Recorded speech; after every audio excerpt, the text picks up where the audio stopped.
star from Bohol City at syempre siya lang naman ang nag-viral ang kanyang mga kinantang iba ang banal na aso santong kabayo. Ayan. Excited ka na ba, baby? Are you excited? Oh my God. Mapapahaba ako ng English. At bago po tayo magpatuloy, syempre konting merienda muna tayo at syempre nakahanda na po siguro ang ating food. Ayan. Bago po tayo Diretso na tayo sa Q&A. Ay! Diretso na! Okay, para tuloy-tuloy na po tayo at mamaya po tayong kumain at syempre tuloy-tuloy na ang ating pagpapakilala at syempre ito po ang ating the new rising star and we are here now to humbly introduce this 8 years old who wants to start her own dream. At syempre bago po tayo ipakilala ang ating the rising star at pagtatanong muna ang ating media press at syempre start with our Mr. Jeff Fernando from Daily Tribune. May mic pa ba? Sige ba?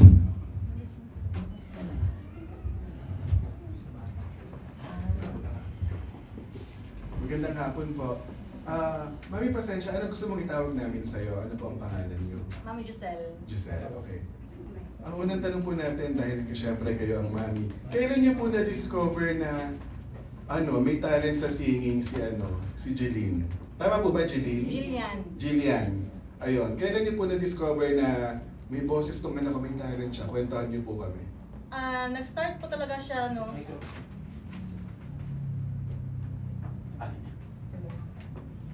Ito na lang po. Hello. Yan, sige po.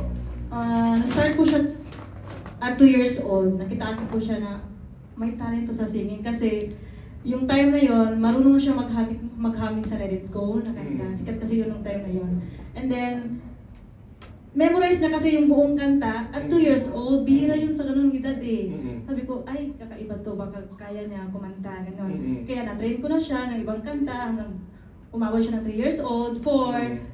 Nung nag-start na siya mag-school, doon na nag-start yung mga competitions, school competitions. So pinasali ko na siya, nananalo siya palagi. Kaya yun, hanggang may competition sa school, sa province ng Bohol, pinapasali ko siya. At doon na, natuloy-tuloy na siya. Nagdira-diretso na. Ang second question po natin, yung viral song po, yung Banal na Aso, Santong Kabayo. Kwentuhan niyo po kami, bakit yun yung napiling kanta at inaasahan niyo ba na magba-viral yun? Ano po kasi yon? Competition po yun sa Bohol, BAPSEA po tawag doon, yung Bohol Association of Private Schools, all private schools in Bohol.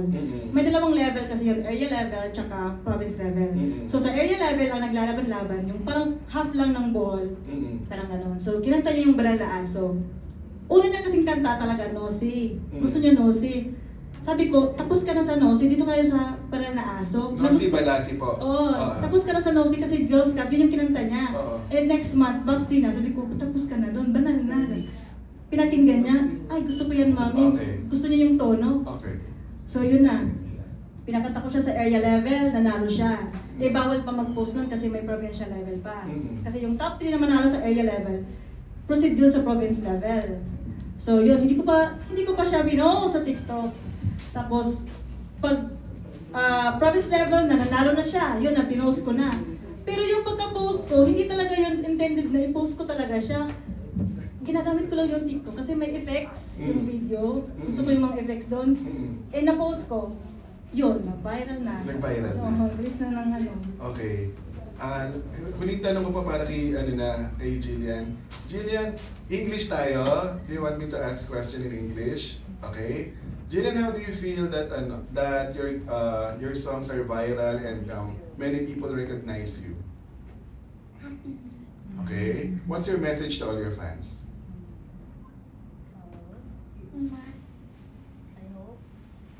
I hope you follow my Facebook. Okay. Okay. Thank you. Thank you. Thank you po. Alright, thank you so much. Palakpakan po natin Mr. Jeff Fernando from Daily Tribune. And next, our from Radar.ph, Mr. Kiko Escuadro. Palakpakan naman siya. Paano na-record? Hello po. Ay, Mami, congratulations kasi meron ka ng sumisikat na anak. Anong nararamdaman mo kasi syempre, yung popularity nung ni Jillian is umangat na siya. Paano mo siya iniingatan sa fame, sa kasikatan? Actually, na-overwhelm pa ako. Parang, ganito pala. Parang ba akong na-shock? Kasi hindi ko naman expected na gaganon. Wala naman akong intention na pasikatin, parang ganon. Parang diretso kasi. Masaya ako sa nangyayari sa kanya. At saka, I will just continue to guide her, support her na maging maganda yung takbo ng career niya sa singing. At saka, we'll always pray na matulungan din siya na ma-develop pa yung talent niya sa singing. At saka marunong din siyang mag-play ng piano, violin, ganyan. Oo. Curious lang kami, bakit nandito kayo ngayon sa Manila? Ano yung ibang gagawin nyo dito? Kasi sa Bohol po kayo, di ba po? Opo. Ba't po kayo nandito? May guesting din kasi kami kanina sa network. Oo. Sa Radio Lipayo. Paano niyo po pinapaliwanag sa kanya yung mga ganitong pagkakataon? Ito po may press con, may mga interviews po siya. Paano po pinapaliwanag? Tinatanong niya ako bakit kayo pupunta ng Manila. Sabi niya, kakanta ba ako ulit? Sabi ko, oo kasi nagustuhan nila yung performance mo. So the people are happy again. Sabi niya gano'n. Kaya daw gusto niyang kumanta kasi happy daw siya pag yung mga tao nakasmile, parang gano'n. So sabi ko, oo kaya magkakaroon kayo ng press con, i-interview ka, sasagutin mo. Kung yung sagot mo yung natural mo lang na sagot, yung ikaw yung sarili mong gusto, ano, parang ganyan. Dahil hindi inasahan yung popularity ni Jillian, syempre may sarili ka sanang gusto para sa anak mo. Ano po sana yun? Makapagtapos siya ng pag-aaral? Ano po yung... Opo, meron naman po. Apo. Gusto ko rin naman siyang makapagtapos na pag-aaral kasi gusto niya doktor daw siya na kumakanta. Tapos gusto niya, sabi ko sa kanya, ano bang gusto mo sa buhay? Gusto ko maging doktor, mama. O tapos paano may insert yung pagiging singer mo? Kakantahan ko yung mga bata na ano. Kasi gusto niya pedia doctor siya. Kakantahan niya daw, baka daw malunasan yung mga bata. Sige, i-insert mo pa rin yung talent mo, ganyan. Okay, yun lang po. Salamat po. Ayan, palakpakan po natin guys, Mr. Kiko Esquadro from Radar.ph. And our next from ABS-CBN Online, Mr. Jos Mercado. Palakpakan everyone. Candidate number 2. Hello po. Mami, any plans on releasing an album or new songs? May inaano na kaming new song niya, titled The Gratitude Song. So, we-work out na namin. May mga plano na po kung ano yung magiging tema ng kanta? O Ah, sino yung po- mga collaborators ninyo? More on inspirational song. Sa collaborators, inaano pa kung sino yung pwedeng maano. And growing up po, sino yung mga naging influence? Or sino yung mga singers na ina-idolize niya? Who's your idol? Janine Birding. Wow. And Jessie J. Ganyan talaga yung mga trainer. Thank you. Yes, thank you so much, Mr. Jos Mercado from ABS-CBN Online. And our next Miss Nerds, Almo from GMA Online. Candidate number 4. Thank you. Hi, Jillian. You mentioned you like Jessie J and Janine, tama ba? What do you like about them? Mama knows best and si Malasi. They like the song. Okay, Mami, question lang kasi, since nandito kayo, meron ba kayong mga plans na to join? Kasi may mga auditions, syempre. Kayo ba nagtatry din kayo mag-audition for the singing contest? Ganun. Kung may chance po, willing naman po. Kung sakaling magtuloy-tuloy, no? Opo, opo. Willing ba kayo mag-relocate dito sa... Opo! Mm. Bakit trabaho kayo? Bakit ko din? Oo nga, that is next ko kasi I heard teacher po rin Opo. tama. Oo. Transfer. So paano po ngayon I'm sure nag-aaral din po siya. Paano Opo. po nababalance ngayon yung time? May allocation naman kami ng leave credits sa DepEd. So, ginagamit ko yun for her. Tapos siya naman, meron naman siya mga modules online. Pinapayagan naman siya ng principal. Jillian, do you also perform in school, at your schools? Yes. What are the usual songs do you perform? I sing You can't all the songs that you sing. Your favorites? Your favorites. No. Don't Stop Believing, Don't stop. What else? Banat, Musibase, Balasi. Longer. Ko Isang Pinoy, How about Jessie J's song? Who You Are. You are. Okay, Playful na kasi siya. thank you. Alright, thank you so much, Ma'am Nerx. And next, si Miss Kate Adahar from Republica. Palakpakan, everyone.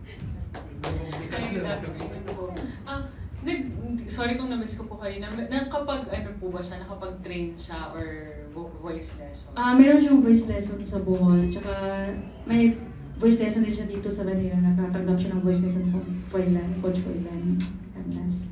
And nung nag-viral po yung video niya, may mga nagbago po ba pag lumalabas? May mga Oo po, may nagpapapicture na po. Sabi nila, papicture na kami dito, baka biglang sumikat, meron na kami picture, parang gano'n. And Jillian, how do you feel about that when people recognize you outside? Happy and excited. Do you feel nervous before a performance?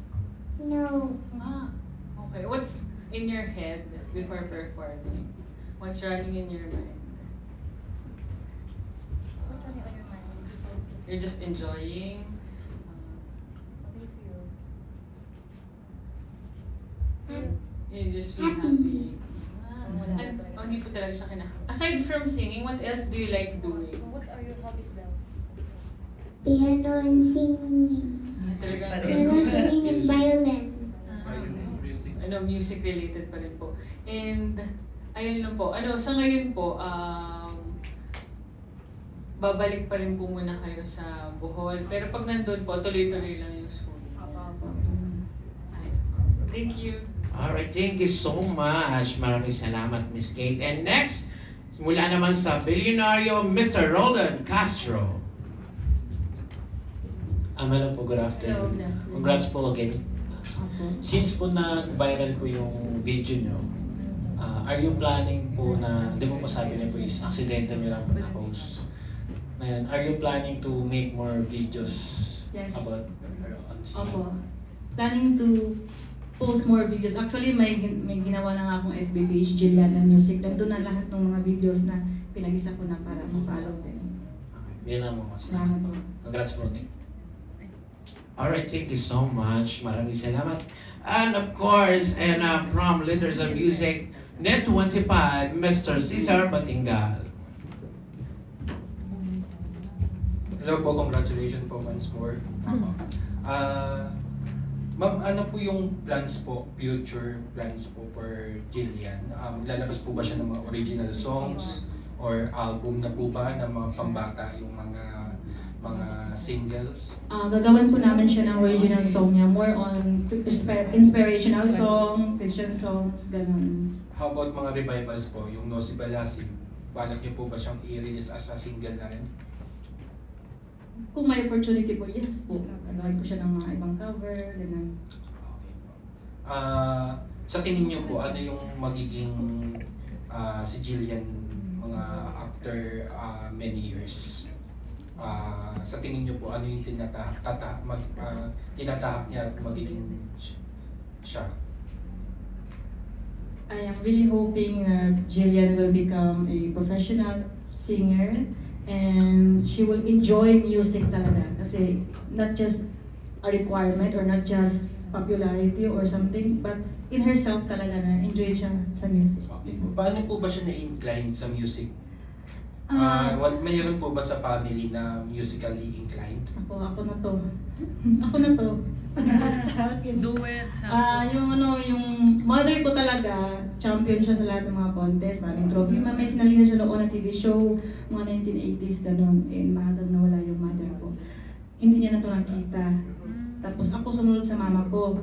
Na namatay yung mama ko, hindi na ako na-follow up, wala na nag-train sa akin. Nang nanganak ako, siya na.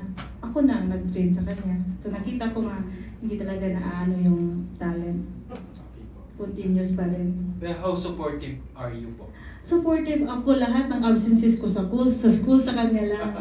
Hindi ako absent kahit may lagnat ako. Bahala doon ako sa office para hindi ko mahawaan yung ibang mga students ko. Kasi reserve yung absent ko sa kanya, sa mga anak ko, sinasamahan ko sila kung may mga event, gano'n. Okay. For Jillian, Jillian, this is really what you want to become a famous and musician or singer someday. Do you want to become a singer? Yes, Why? How many percent? million. Aside from music and aside from playing instruments, it's any things that you wanna do What else? in the future? What else do you like? What is it? What else do you like? Playing instrument. What else? Students do like siya. Outside music. Outside music. Do you Outside like music. playing? What else do you like? How about your being a child? You're playing games, playing sports. You are You like playing? active in a quiz bee, in a science club, or something like that. Spending Pickleball. pickleball. I like pickleball. You are also playing not only in a Sa music. online. O in online games too. Bali ma'am, hindi naman po nawawala yung kabataan sa kanya. Actually, 90% kabataan, 10% lang yung kanta. Tingnan mo nga yan. Wala. Tuwing kumakanta siya, may toys siyang dala-dala. Kasi pagkatapos yung kumanta, Mami, play na ako. Walang ganun. Kasi hindi po ba usually kapag mga singer kahit bata, nawawala na yung kanilang Oo, yun yung sinasabi. yun po yung ano May yung mga mangyari feedback. sa kanya. Oo, may mga feedback sa akin nga. Ano ba yan? Kahit na anong, kahit na maganda na yung nangyayari, may mga negative feedback pa rin na, ano ba yan, yung child life niya, ano, kung hindi nyo lang alam, 90% niyan, laro ng laro. Kumakanta lang yan, natatransform, tapos pagkatapos kumanta, yun na, laro na sa likod. Ang dami ng laruan. Sige, thank you po and congratulations po. Thank Sana you. magtuloy-tuloy po. Thank you so much. Maraming salamat. Ayan, may mga pamahabol pa po bang question? Ayan, Mama Jean is Na-mention mo 7. na from your mom, tas ikaw. How does it feel na ito yung anak mo na yung nagpo-fulfill ng dream mo? Actually, naiiyak na lang ako. Naiiyak ko kasi kung sana naabutan ko ng mama ko. Kasi yung mama ko, yan yung pangarap niya sa akin. Eh, hindi niya natupad. Parang sabi ko, at least natupad naman sa apo niya. Sabi ko, naiiyak talaga ako. Ito pala yun, yung feeling na ganito. Parang pinaka-ultimate dream ko na siya na nasa bahay lang kami, na inaalagaan ko lang siya, yung pangarap ko lang na makita sa maraming tao, na nangyayari na, gano'n. Kaya masaya. Ngayon po ba may manager na or yung mga gigs nyo ngayon, kayo po sa inyo po or may manager na? May handler siya. Kaya ang ganda ng handler. Thank you. Mami, follow-up question lang. Hindi ka ba curious lang ba hindi nagtuloy yung Singing career. Singing career mo? Confident kasi ako sa mama ko pag siya natuturo. Nung namatay yung mama ko, na-stop din ako. Wala na magtuturo sa akin eh. Pero nag-join po kayo ng Nag-join ako mga school competitions. So, namatay yung mama ko, third year high school ako. Yun din yung last ko na contest. Pagdating na naging teacher na ako, pinapakita-kanta ako minsan ganyan. Sinasabi ko na lang na wag na ako, yung anak ko na lang. Sabi ko ganun. Ngayon po, pwede bang marinig? Hindi na ako Baka talaga. meron Sa sample kayong, po ba siya? meron kayong alam na kantang dalawa? Baka pwede. Kayong dalawa. Kahit isang line or dalawa lang. Alright, dahil second na rin na para marinig kanyang boses.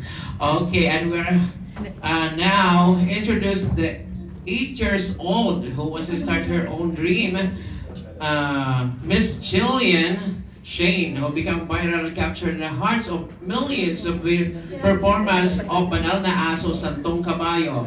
Ladies and gentlemen, please welcome the one and only our little star, the new rising star from Bohol, Miss Jillian Shane O.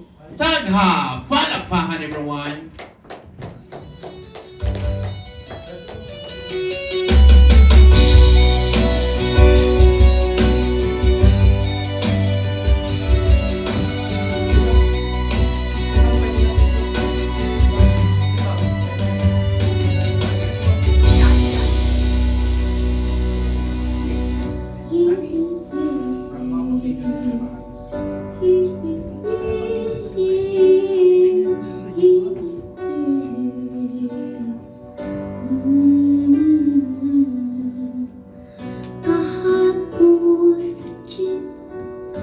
isang alin nakulong sa'yo, matanay nakapikit, umarang sa may kumpento, sa baba ng o sabi ng Juliet, kasi may huhuli, mura pa rin ang mura ang alin. Banal na aso, saan kang tumayo? Natato ako,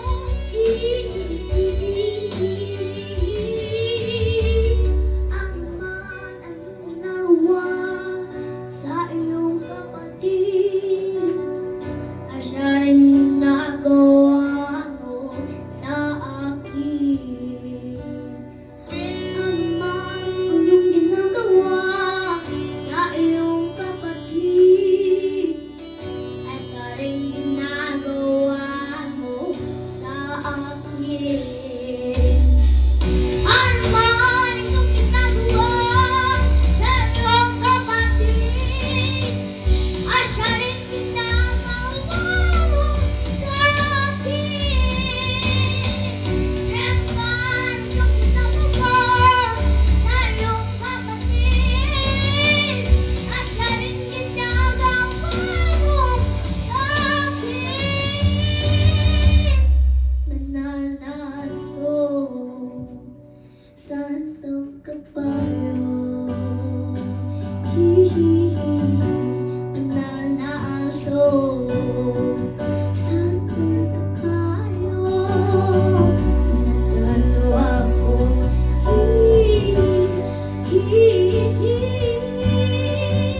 Mananaso, Santong Kabayo. Santong Kabayo, natato ako, natato ako, natato ako, natato ako, natato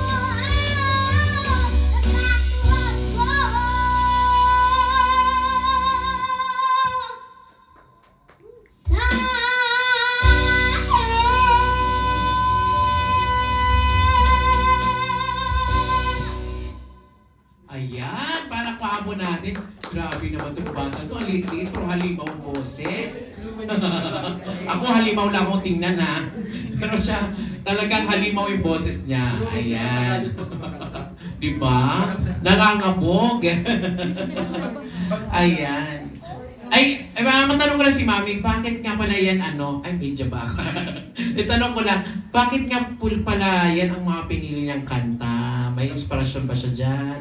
Gusto niya kasi Janine na mga version. Yung mga kanta, ginagawa niyang rock, may sarili siyang version. Yung kinanta niya ngayon, iba dun sa na-viral. Di ba? Parang na-notice niyo, may ginagawa naman siyang ibang style. Janine Bird din na. Janine Burden na version. Mahilig talaga siya sa ganong Ayun siya sa music. mga rock, na ganyan. Akala ko nakakita siya ng banal na aso. Kinanta niya. Alright, palakpakan po natin guys. Thank you so much sa our media press. Meron pa po bang